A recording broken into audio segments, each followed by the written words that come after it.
आज की जो सच्ची घटना मैं आपको सुनाने जा रही हूँ, ये घटना रिश्तों को शर्मसार कर देने वाली घटना है। दरअसल एक 21 साल की लड़की अपने पिताजी को खाना खिलाने के बाद उन्हीं के कमरे में उन्हीं के बेड पर जाकर सो जाती है, लेट जाती है। इसके बाद जब उसका पिता खाना खाने के बाद अपने कमरे में सोने के लिए जाते हैं तो देखते हैं कि उन्हीं की बेटी उन्हीं के बेड पर लेटी हुई है। वो अपनी बेटी से पूछते हैं कि क्या बात है, तुम्हारी तबीयत तो ठीक है ना, तुम यहाँ पर क्यों सोने आई हो। इसके बाद उसकी बेटी कहती है कि मेरी तबीयत ठीक नहीं है और मुझे आज कुछ डर सा लग रहा है। इसके बाद उसका पिता कहता है कि ठीक है, तुम यहीं पर सो जाओ। इसके बाद दोस्तों कुछ रात बीतता है। जो उसकी बेटी रहती है अपने पिता को स्पर्श करने लगती है, छूने लगती है और यह स्पर्श का सिलसिला इतना तेजी से आगे बढ़ता है कि बेटी भूल जाती है कि वो उसका बाप है और उसका बाप भी भूल जाता है कि यह उसकी बेटी है और कुछ ऐसा कर देते हैं जो कि उन दोनों को नहीं करना चाहिए। और जब यह बात लोगों के सामने आती है, गाँव समाज में ये बात पता चलती है, पूरे इलाके में पता चलती है, तो जो उसकी बेटी रहती है लड़की एक ऐसा कदम उठा लेती है जिसके सुनकर दोस्तों आप भी हैरान और परेशान हो जाएंगे। तो दोस्तों आइए जानते हैं आखिर इस घटना में होता क्या है। दोस्तों मैं हूं ज्योति कुशवाहा और आपका ज्योति वॉइस चैनल में स्वागत है। वीडियो में आगे बढ़ने से पहले आपसे रिक्वेस्ट है कि अगर आप मेरे चैनल पर नए हैं तो वीडियो को लाइक कर दीजिएगा, शेयर करिएगा और चैनल को सब्सक्राइब जरूर कर दीजिएगा ताकि हमारा हौसला बढ़ता रहे। तो दोस्तों आज की जो ये सच्ची घटना है, ये घटना है मध्य प्रदेश के सागर जिले की। वहाँ के रहने वाले एक प्रेमलाल नाम का आदमी था जिनकी उम्र 45 साल थी। उनके परिवार में उनकी पत्नी के अलावा 2 बेटी थी और 1 बेटा था। बड़ी बेटी की उम्र 21 साल थी और छोटी बेटी की उम्र 15 साल था और जो एक लड़का था उनका उम्र 10 साल था। उन लोग की परिवार बहुत ही अच्छी खासी गुजर रही थी। बड़ी बेटी ग्रेजुएशन की पढ़ाई कर रही थी। ऐसे ही वक्त बीतता जाता है। फिर एक दिन अचानक प्रेमलाल की पत्नी का देहांत हो जाता है क्योंकि वो कुछ दिनों से रोग से ग्रसित थी, जिसकी वजह से उनका देहांत हो जाता है और दुनिया से चली जाती है। माँ के गुजर जाने के बाद यानी कि पत्नी के गुजर जाने के बाद प्रेमलाल के परिवार में कोई दिक्कतें नहीं होती है क्योंकि जो उनकी बड़ी बेटी होती है घर को संभालने वाली होती है और घर को अच्छे तरीके से संभाल लेती है, जिसकी वजह से कोई दिक्कतें कोई परेशानी नहीं होती है। लेकिन जो प्रेमलाल थे उनको कुछ दिनों के बाद, कुछ महीने के बाद अकेलापन सताने लगता है। वो दूसरी शादी करने को सोचने लगते हैं। जब उनकी बेटी को ये बात पता चलती है तो हैरान हो जाती है, परेशान हो जाती है। उसे अगल बगल के लोगों से पता चलती है कि उसके पिता दूसरी शादी करने की बात को कर रहा है, दूसरी शादी करने को सोच रहा है। तो डर से जाती है कि कहीं मेरी सौतेली में आएगी तो हम लोग को अच्छे तरीके से देखभाल नहीं करेगी और हम लोग को काफ़ी सारा दुख देगी। लेकिन जो प्रेमलाल थे वो सोचते थे कि मैं दूसरी शादी करके दूसरी पत्नी लाऊंगा तो मेरे बच्चों का अच्छे तरीके से ख्याल रखेगी, क्योंकि अभी इन लोग की उम्र ही क्या है। इसके बाद दोस्तों जब बड़ी बेटी को ये बात पता चलती है तो नाराज सी रहने लगती है। ये किसी से कुछ कहती नहीं है। अपने स्कूल में भी जाती तो अपनी सहेलियों से बात नहीं करती थी। उसे धक्का सा लग गया था। दरअसल वो नहीं चाहती थी कि उसके पिता दूसरी शादी करके दूसरी माँ को इस घर में लाए।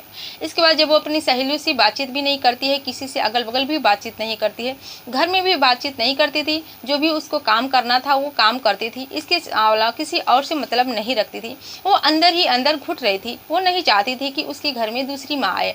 जब उसकी सहेलियों की बात पता चलती है तो उससे एक दिन फोर्स करने लगती है, उससे पूछने लगती है कि क्या बात है, बताओ, तुम हम लोग से बातचीत नहीं करती हो, पहले तो तुम इतना ज़्यादा हंसती बोलती थी, हर एक बात बताती थी। लेकिन जो इसकी बड़ी बेटी रहती है, उसका नाम सुनीता रहता है, वो कहती है कि नहीं, मुझे किसी चीज़ की दिक्कत नहीं है, मैं कोई बात नहीं है जिससे मैं तुम लोग को बताऊँ। लेकिन जो उसकी सहेली थी काफ़ी ज़्यादा फोर्स करने लगती है, उसे ज़बरदस्ती करने लगती है। इसके बाद वो कहती है कि मेरे पिताजी दूसरी शादी करना चाहते हैं, घर में किसी भी चीज़ की कोई कमी नहीं है, मैं घर को संभाल ली हूँ, लेकिन फिर भी वो दूसरी पत्नी लाना चाहते हैं। इसके बाद वो उसकी सहेली उससे राय देती है कि तुम्हारे जो पिता हैं तुम लोग को नहीं बल्कि अपनी शारीरिक सुख को पूरा करने के लिए दूसरी पत्नी लाना चाहते हैं, जिसकी वजह से वो उसके साथ सो सके, अपनी शारीरिक सुख को पूरा कर सके। इसके बाद सुनीता कहती है कि अगर कोई उपाय हो तो तुम लोग बताओ, जो भी कुछ करना होगा मैं करूंगी, लेकिन उनको दूसरी शादी नहीं करने दूंगी। इसके बाद उसकी सहेलियाँ कहती है कि अगर तुम यही चाहती हो तो तुम अपने पिता के साथ ही शारीरिक संबंध बना लो, जो चाहते हो वो करो। जिसके बाद वो शादी नहीं करेंगे। इसके बाद वो जो सुनीता है वो आगे देखती है ना पीछे देखती है, उसे बात अच्छी लग जाती चाहिए, क्योंकि वो किसी तरह चाहती थी कि उसके पिता दूसरी शादी नहीं करे, चाहे उसे कुछ भी करना पड़े, चाहे साम दाम दंड भेद जो कुछ भी करना पड़े। इसके बाद वो तैयार हो जाती है और उसी दिन आती है, उसी दिन शाम को खाना अपने परिवार के लिए खाना बनाती है, अपने भाई बहन को खाना खिलाती है, वो सो जाते हैं। इसके बाद उसके पिताजी जो है सबसे लास्ट में आते हैं। खाना खाने के बाद उसको भी खाना खिलाती है और जब वो खाना खा ही रहे होते हैं तभी अपने पिता के कमरे में सोने के लिए चली जाती है। इसके बाद जब उसके पिताजी खाना खाने के बाद अपने कमरे में सोने के लिए जाते हैं तो देखते हैं उनकी बड़ी बेटी सुनीता उन्हीं के बेड पर सोई हुई है। उससे पूछते हैं कि क्या हुआ, तुम मेरे कमरे में सोने के लिए क्यों आई हो, क्या कोई तुम्हें दिक्कत है।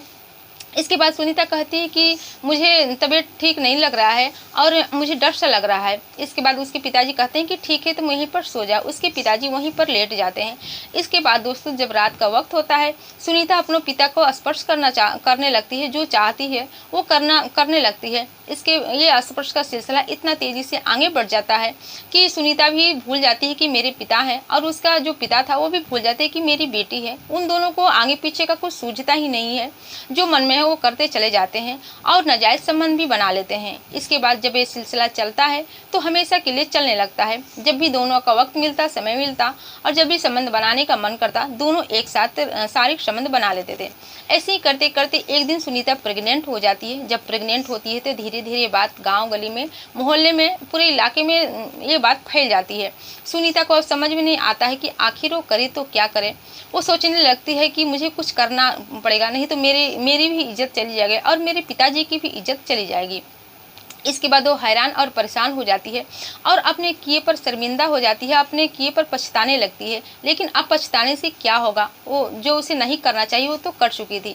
इसके बाद वो एक फैसला लेती है और वो रात के समय जब होता है तो फांसी के फंदे से लटक कर अपनी जीवन लीला समाप्त कर लेती है।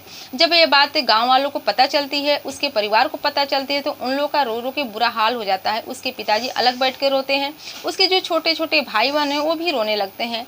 इसके बाद जब ये बात लोगों को पता चलती है तो सब लोग वहाँ भारी संख्या में भीड़ इकट्ठा हो जाती है। देखते ही देखते कोई पुलिस को कॉल कर देता है। जब पुलिस आती है तो सुनीता का लाश को लेकर पोस्टमार्टम के लिए भेज देती है। पोस्टमार्टम में ये रिपोर्ट आता है कि उसकी जो मौत हुई है फांसी लगाने की वजह से हुई है। इसके बाद सुनीता पुलिस उसकी छानबीन में सुनीता की छानबीन में लग जाती है कि आखिर उसकी मौत कैसे हुई है, खुद फांसी लगाई या कोई उसको मार के लटका दिया है। इसके बाद उसके परिवार से पूछताछ करने लगते हैं, लेकिन जो गांव समाज के लोग थे, अगल बगल के लोग थे, किसी ने पुलिस को बता दिए होते हैं कि दोनों बाप बेटी में नाजायज रिश्ते थे और जो ये लड़की थी ये माँ बनने वाली थी। दरअसल उस पोस्टमार्टम रिपोर्ट में ये भी साफ आता है कि ये 3 महीने की प्रेग्नेंट थी। जब पुलिस को ये बात पता चलती है तो हैरान और परेशान हो जाते हैं। इसके बाद उसको पिताजी से ज़बरदस्ती पूछताछ करने लगते हैं।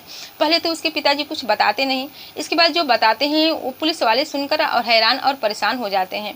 तो दोस्तों जो लड़की थी सुनीता अपनी बाप की इज्जत को बचाने के लिए ऐसा कदम उठाया था। इसीलिए आप लोग को मैं आगाह कर रही हूँ कि अगर आप लोग भी कुछ ऐसा करना चाहते हैं तो पहले इसके आगे पीछे सोचकर कीजिए कि वो तो अपने बाप की इज्जत बचाने के लिए अपने खुद को मौत के घाट उतार लेती है, लेकिन वो नहीं जानती थी कि आगे का अंजाम क्या होगा। वो अपने न ही बाप की इज्जत को बचा सकी और न ही उनकी ज़िंदगी को बचा सकी, क्योंकि उनकी ज़िंदगी तो अब जेल के सलाखों के पीछे गुजरेगी। इसके बाद दोस्तों हमारे समाज में ऐसे लोग रिश्तों की मर्यादा को तोड़ देते हैं और नहीं समझते हैं कि वो क्या कर रहे हैं, जो कर रहे हैं सही कर रहे हैं या गलत कर रहे हैं और इसके आगे का अंजाम क्या होगा। तो दोस्तों ये कहानी सुनाने का उद्देश्य आपको दुखी करना, परेशान करना नहीं था, बल्कि जागरूक करना था, सचेत करना था। और इस घटना से आपकी क्या राय है, कमेंट सेक्शन में कमेंट करके जरूर बताइएगा। फिर मिलते हैं अगले दिन नई कहानी के साथ, नई घटना के साथ। तब तक के लिए जय हिंद, जय भारत।